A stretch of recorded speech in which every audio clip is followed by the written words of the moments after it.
Il-perjodu ta' festi li kellna matul l-aħħar ġimgħa jiġi fit-tmiemu bil-festa tal-Epifanija, propri meta l-islatem maġi waslu quddiem Ġesu bambi. Net News kellem ma' Father Brendan Gatt li spjegalna aktar dwar din iċ-ċelebrazzjoni fejn għalkemm fl-imħuħ ta' ħafna l-Epifanija hija abbinata mal-islatem maġi, fil-verità dawk li marru quddiem il-maxtura kienu qorrief u astronomi.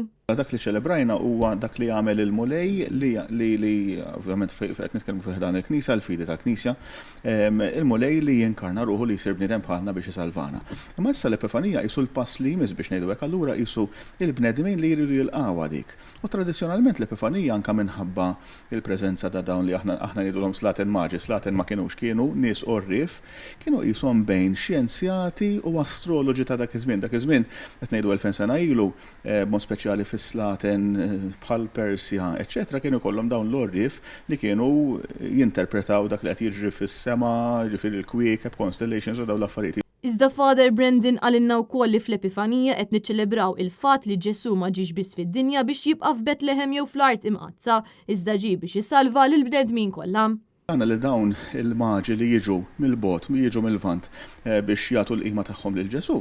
Allura din il-festa jisu dejjem ġiet interpretata anke fil-Knisja li issa s-salvazzjoni miftuħa mhux biss għall-poplu ludi ma wkoll għall-bnedmin tad-dinja kollha. Huwa qal li fl-Epifanija hemm il-livell ta' fidi fejn Ġesu jiġi ppreżentat bħala s-Salvatur tad-dinja kollha, iżda min-naħa l-oħra b'din il-festa jiżdiedu wkoll it-tradizzjonijiet popolari kif ukoll dawk folkloristiċi. Father Brendan saħaq li għalkemm it-tradizzjonijiet huma importanti ma nistgħux ninsew l-elementi ta' fidi f'dawn il-festi. Mara minn hekk huwa spjega wkoll li din il-festa tiġi ċċelebrata b'mod differenti f'pajjiżi vari fejn hawnhekk huwa spjegalna li fl-Italja din il-festa tingħata importanza kbira. Italja, imma jiċċelebraw l-Epifanija b'ħafna qawwa.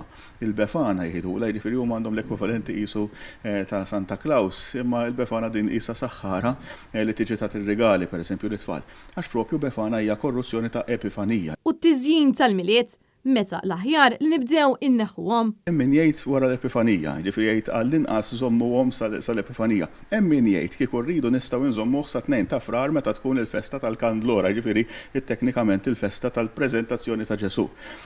Imma ovvjament nimmaġina li sa frar kulħadd ikun xeba mit-tiżjin tal-miliet.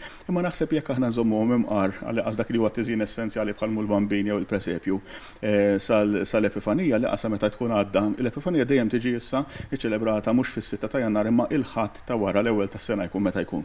Naħseb jekk nżommuha semma l-inqas tkun ħaġa ħelwa wkoll. Giulia Falzon għal Net News.